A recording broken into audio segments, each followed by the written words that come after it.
Hello. હા કનકભાઈ, હા, પ્રકાશના બનેવી બોલું છું બોલો વિક્ટોરિયાથી. બોલો બોલો ને. શું છે આ બધું? હવે મને ક્યાં ખબર, મને તો આજ ખબર પડી. અને તમારો આને મહામંત્રી હતો એ તો આ તમારી હારે ત્યાં આવ્યો એટલે આ બન્યું ને, નકર ક્યાં બનવાનું જ હતું. તો એમાં શું કરું હું?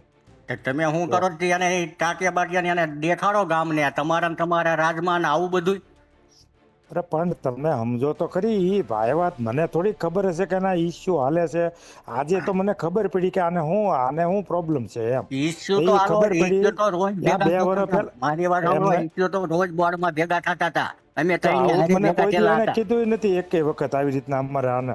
મને તો આજ એની આજે 1.5-2 વર્ષથી એની ઇસ્યુ છે કે નહીં, હા. એની મેટરની જ આજ ખબર પડી કે આ એને 2 વર્ષ પહેલાનું આને હાલે છે એમ. એટલે ઈ તમારી તો બેઠો હાજરી જ તો અમારે મારી સાઈડમાં વાત સાંભળો અને તમારી ખાતમુહૂર્તમાં જ બેઠો તો ઈ સમજો. મારી વાત તો સાંભળો પેલા. તમે તમારી હાજરીમાં એને મારવો તો એટલે આજ હા. માર્યો, બાકી અમે 10 વાર ભેગા થયા છે. ઈવડો મારવા વાળો હીરો હું અને હમ પોડમાં હમ. આ 1.5 વર્ષમાં 10 વાર ભેગા થયા છે. અને હીરો સવારથી સાંજ સુધી દામનગર હોય અને ઘીરે કાંઈ લેવા દેવા નથી. ઈ તો ત્યાં દામનગરમાં ખબર નહીં હા, આવ્યા જ પાડાશીંડા દામનગરમાંથી, સદાવત અમે હાલે તો છે, આમના બેઠા ગૌશાળા એ સમજો. ત્યાં રમે છે, સમજી લ્યો. એને આ હમ. તમારી હાજરીમાં મારવો હતો. હમ.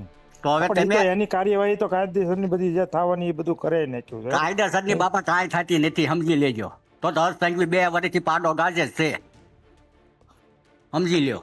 હમ. એ બોલે એને દૂધ જે છે મોઢામાં હર્ષ સંઘવીને, સમજી લ્યો. બરાબર. સમજ્યા તમે? જનતા બધી જાણે છે, પણ આ તો હવે હલવાણી છે, બીજો કોઈ વિકલ્પ નથી. એટલે શું કરવાનું, હમ. સમજ્યા? બધું બધા જાણે જ છે. અમે મેજોરિટી પબ્લિક બધી ન જાણતી હોય, પણ એમ થાય હિન્દુવાદી સરકાર છે અને હારી થોડીક તો આપણી પણ આ 2 વર્ષથી તો હું દાંત વાળ્યો એ જ નહીં ખબર પડતી. રોજ સમાચારમાં ભ્રષ્ટાચાર, ભાજપના ધારાસભ્ય વી કહે છે અધિકારી અમારા કાબુમાં નથી. આ બધું તમે નહીં જાણતા હો?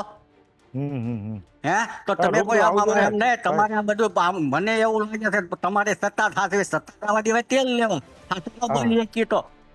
ના એ તમે તો રૂબરૂ આવજો ને, અમે શું કર્યું છે ને ઈ તમને હરોબરું આવું હો. ન પડે. સમાચારમાં સાંજે આવી જવું જોઈએ, કાલે આવી જવું જોઈએ. કાંઈ વાંધો વરઘોડો કાઢો એનો બસ સ્ટેન્ડ વેડિયા લાવીને મારો હા. પૈસા ખર્ચવા પડે ને હું ખર્ચી નાખીશ. કાંઈ વાંધો કાલ સાંજે સમાચારમાં આવી જવું જોઈએ વેડિયા લાવીને એને. હા. તમે હારે નહોતા બધાય.